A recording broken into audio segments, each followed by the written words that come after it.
I was at Barclays only 4 months when I was asked to step up as the Barclaycard CEO. I truly believe that one style does not fit all situations.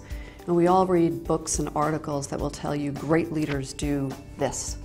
I believe great leaders do this some of the time. Really great leadership is about assessing the situation, assessing the readiness and what an organization or an individual really needs.